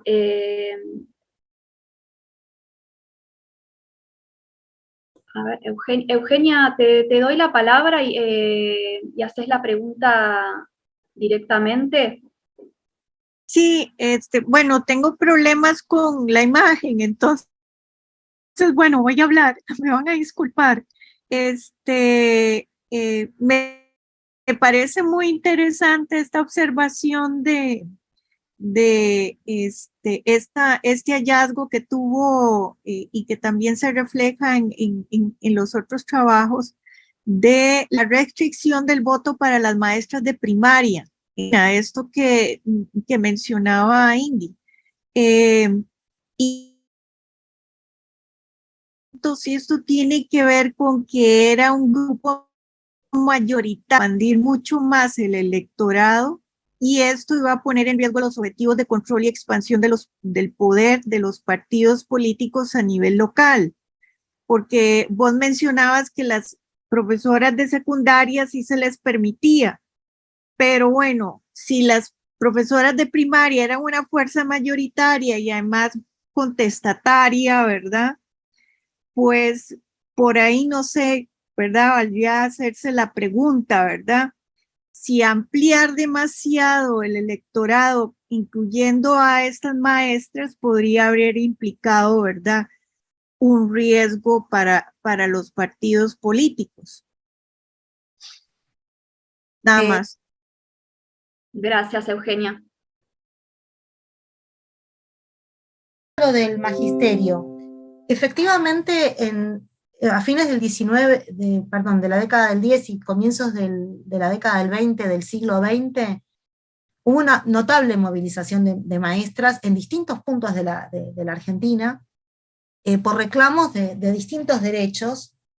Bueno, una de ellas varias son conocidas, pero una de ellas fue muy conocida porque es Angélica Mendoza, que a posteriori, en el año 28, terminó siendo candidata a la presidencia de la Nación por el Partido Comunista Obrero, y en el año 21 terminó siendo candidata a diputada.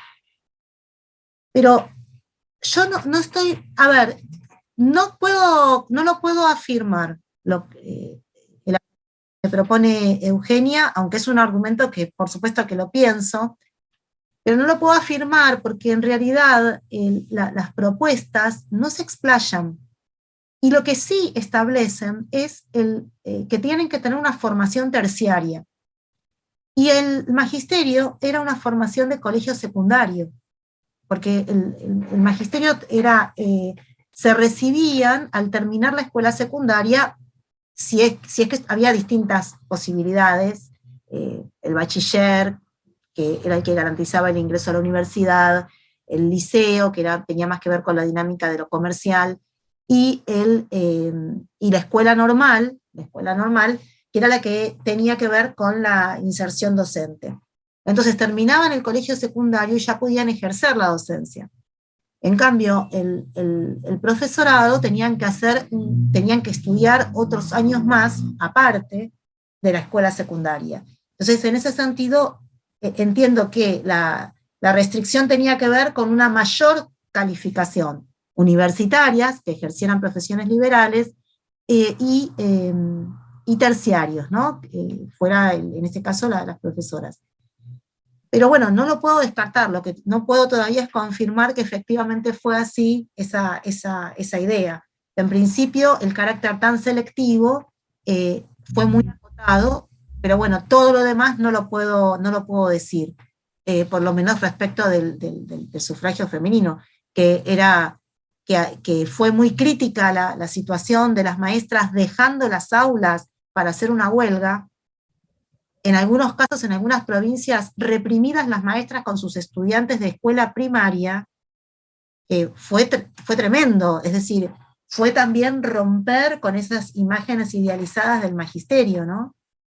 Y con respecto a lo que preguntaba Gisela, contesto muy, muy brevemente, en nacionales y provinciales aparecen referencias a las cuestiones internacionales. En el caso del sufragio municipal, algunas aparecen, no están muy desarrolladas, digamos, pero sí aparecen referencias, porque lo que se usaba mucho para la convicción era mostrar que en otros lugares esto sucedía y que no había ningún descalabro, digamos. Pero después también había, y esto también es algo que hay que estudiarlo un poco más, un poco en la sintonía que hoy nos proponía también Ana a la mañana, o incluso en la presentación de Neisy para un periodo posterior, pero en estos periodos tempranos necesitamos conocer más de las dinámicas con los organismos internacionales o las relaciones internacionales en general, donde el movimiento de mujeres se apoyó muchas veces y otras veces no tanto. Escapó, huyó. Pero bueno, todavía eso es un trabajo que requiere mucha más investigación, aunque tenemos un mapa armado sobre el que es posible transitar, un poco como lo decíamos hoy, ¿no? El trabajo de Asunción, de Dora, son trabajos señeros que ellas mismas han revisitado, ahora Dora con su libro nuevo sobre feminismos, pero me parece que todavía necesitamos tallar un poquito más finito, desde cómo se construyeron esos vínculos, que sabemos que existieron, pero no tenemos tan en claro cómo se dieron. Gracias, Cindy. Eugenia, ¿querías volver a preguntar algo? Te vi levantando la mano. Yo quería acompañar la respuesta de Indy. Sí, Claudia, sí, adelante. Nada más muy, muy rápido, ¿verdad? Yo creo que aquí el punto era enfatizar, bueno, esto es producto del enfoque que yo manejo en mi trabajo, ¿verdad? La variable del cálculo político siempre juega. Entonces, cuando hablamos de partidos y control del poder, hay un cálculo político siempre de por medio, de clientelas políticas y de clientelas electorales. Por eso iba en ese sentido mi comentario, ¿ya? Es bastante plausible que siendo un grupo tan grande, ese grupo de las maestras de primaria, se restringa su acceso a la votación, porque eso va a implicar que se ponga más en riesgo el electorado al ampliar la cuota de participación femenina, ¿verdad? Entonces, ¿qué pasa? Que por eso se pone la propuesta del voto restringido, para tener un margen de maniobra los partidos políticos de manejar una clientela política que eventualmente no los ponga tanto en riesgo o no vulnerabilice tanto bueno, el hecho de mantenerse o expandir el poder. Entonces aquí, digamos, era más en ese sentido, ¿verdad? claro que hay que estudiar más esto, pero obviamente si la mayor parte de esas maestras son normalistas, ¿verdad? Y un grupo más restringido son de mujeres de secundaria, de profesoras de secundaria, pues obviamente eso les da menos riesgo a los partidos al incluirlos. Gracias. Gracias, Eugenia. Claudia, te damos la palabra.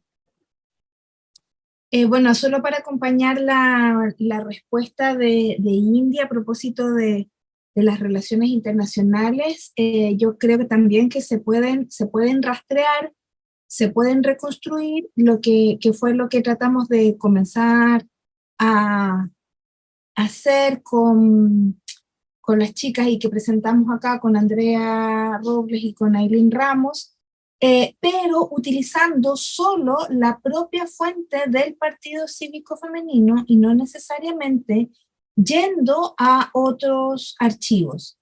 Y como dice Indy, ese trabajo se hace fundamental, no se está haciendo por lo menos en Chile.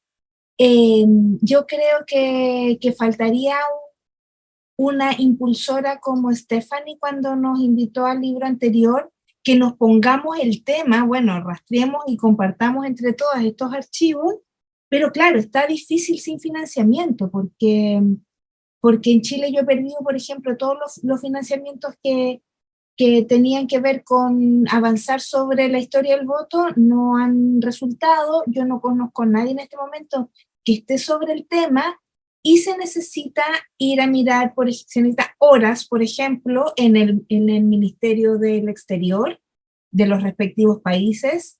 Hay que ver qué pasa en la Biblioteca de Washington, que hay ahí.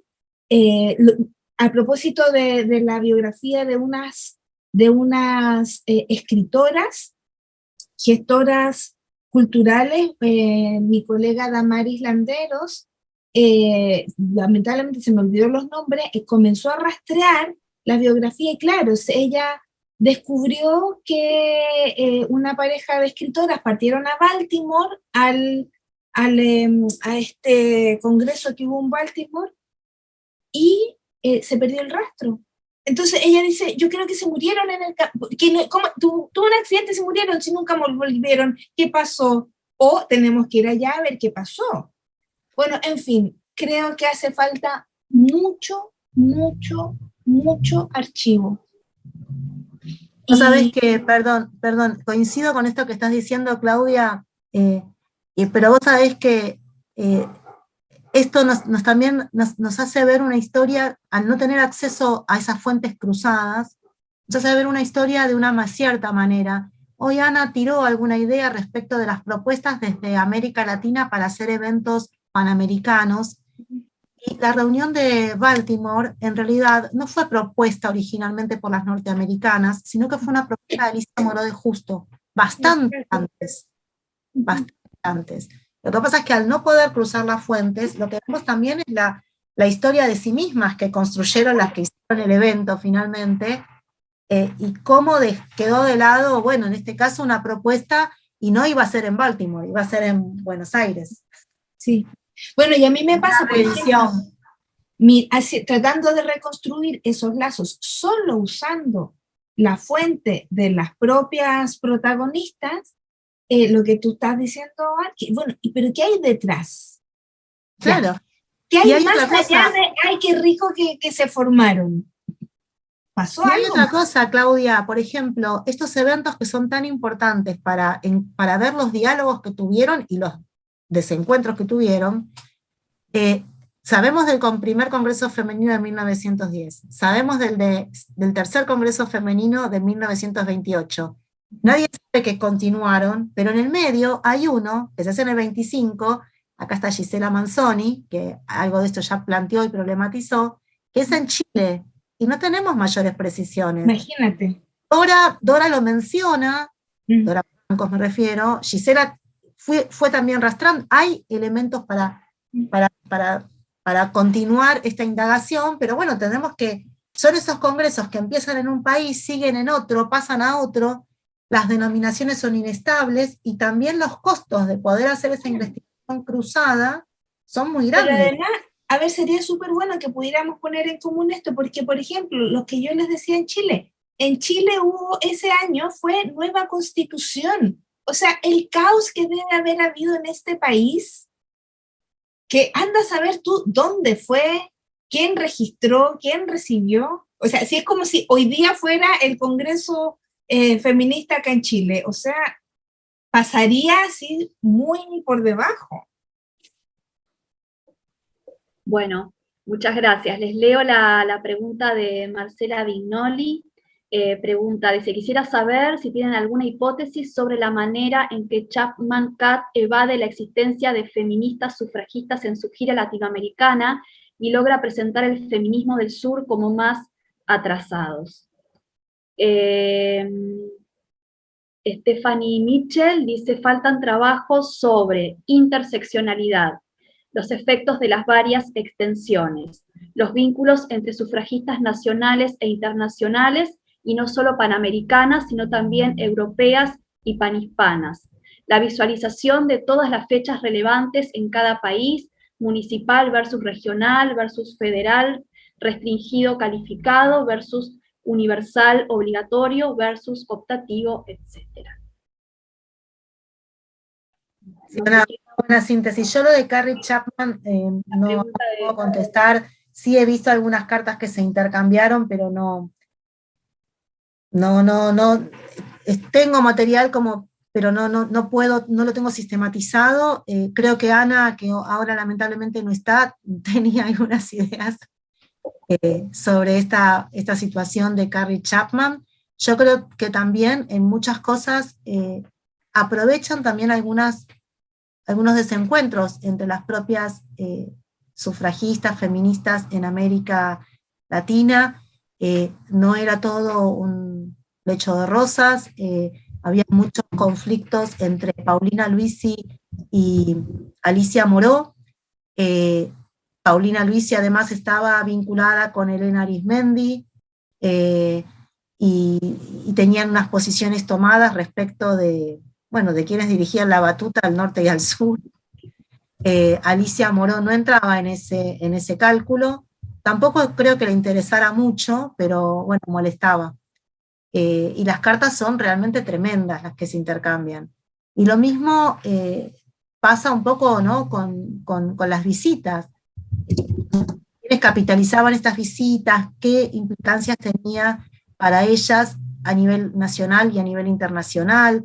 Hay toda una lógica, además de la lógica de los derechos que propiamente y genuinamente están defendiendo y reclamando, hay también una lógica que se instala en las propias dinámicas de relación, que son dinámicas no siempre armoniosas, son más bien dinámicas de mucho conflicto. Marino ha mostrado algunas de esas conflictividades con mucho más acento en la figura de Doris Stevens, pero esas cuestiones, generar esos consensos a nivel internacional fue también costoso, no fue sin conflicto. Y las dinámicas fueron muy cambiantes, entonces ahí puede ser una pista para pensar lo de Carrie Chapman y cómo se posiciona en relación a las de América del Sur, pero es otro tema que hay que indagar más. No tenemos muy claro el viaje de Carrie Chapman, y fuentes hay, pero nadie se ha preguntado sobre esto. Gracias, Cindy. Stephanie, vos me decías que tenías información al respecto, ¿entendí bien? Sí, de ella, lo estaba tecleando. Era eugenista, ella, y había estudiado, entonces su mentalidad era que la mujer anglosajona era más avanzada que la mujer supuestamente latinoamericana, que era biológicamente inferior. Entonces, cada vez que ella iba a Latinoamérica precisamente con esa mentalidad imperialista superior de que voy a tratar de elevar a mis hermanas inferiores latinoamericanas y tratar de enseñarles la luz del feminismo, etc. Y entonces en su gira, cada vez que encontraba pruebas, al contrario, las ignoraba por completo, ¿verdad? Y solo seguía con la misma mentalidad. Y según lo que entiendo, lo hizo toda la vida, nunca cambió su mentalidad. O sea, ella venía de esa generación que estaba completamente convencida de la existencia de razas que biológicamente eran muy distintas y que la norteamericana, la supuesta anglosajona, ignorando por supuesto las norteamericanas que no somos anglosajonas, o sea, la invención era reciente de esa supuesta raza, pero estaba sumamente convencida de la existencia de esa raza superior. Y entonces, o sea, no importaba tanta información, al contrario, que recibía en sus giras en Latinoamérica, ignoraba toda la información al contrario y solo aceptaba información que le apoyaba en su visión anterior. Y yo creo que ella solo es la más extrema de las mujeres estadounidenses que tenían esa mentalidad, pero yo miro lo mismo en Doris Stevens, por ejemplo, ella también tenía, o sea, no lo expresaba así de manera tan hiperracista, pero tenía la misma mentalidad de que todas esas personas de habla hispana, mayormente católicas, que son inferiores y que no tienen el mismo uso de la razón, es una variedad, según mi pensamiento, del patriarcado mismo, ¿verdad? En donde la raza se convierte en una expresión de género y las razas inferiores son más femeninas en el sentido de faltar razón, según el planteamiento de la Ilustración, ¿verdad? En lo que define al hombre es el uso de la razón y que la mujer que no tenía, por eso no podía ejercer los mismos derechos. Entonces las razas inferiores vuelven a ser las razas femeninas que tampoco tienen el mismo uso de la razón y se creen que tienen toda la razón y lo miramos, era tan común y corriente que dudo que hubiera encontrado alguien que le podría contrarrestar su opinión expresándose claramente el origen de su propio pensamiento. Era demasiado común. Muchas gracias, Stephanie. No sé si queda algún comentario, algún interrogante más que quieran retomar. Bueno, si no es así, vamos dando cierre a este evento que sin lugar a dudas ha sido muy enriquecedor para todas. Espero que lo hayan disfrutado. Estamos muy agradecidas por los aportes. Sin duda quedan muchos interrogantes para un próximo encuentro, que espero sea presencial, con mate y cafecito de por medio, y que no nos ocurran todos los inconvenientes de esta mañana. Bueno, igual a la tarde marchó bien. Lamentamos que no haya podido estar Lorena. Una pena, sí. Que nos mantuviéramos en contacto, pero bueno, lo vamos a poder ver seguramente en el dossier porque es un trabajo estupendo, como nos tiene acostumbradas. Bueno, seguramente, sí, ese va a ser también un espacio para que quienes puedan, para que quienes quieran y estén interesados en el tema puedan ampliar la información. Así que bueno, desde el CIMIC les agradecemos por la participación. Y también les agradecemos a quienes nos han estado siguiendo desde el chat de YouTube y han colaborado con las preguntas para el intercambio. Así que bueno, que tengan... Sí, gracias a Ignacio por sobrellevar la extensión de horario. Muchas gracias. Por el apoyo técnico y a Gisela también, que ha estado colaborando con este espacio. Bueno, muchas gracias a todas, todos y todes.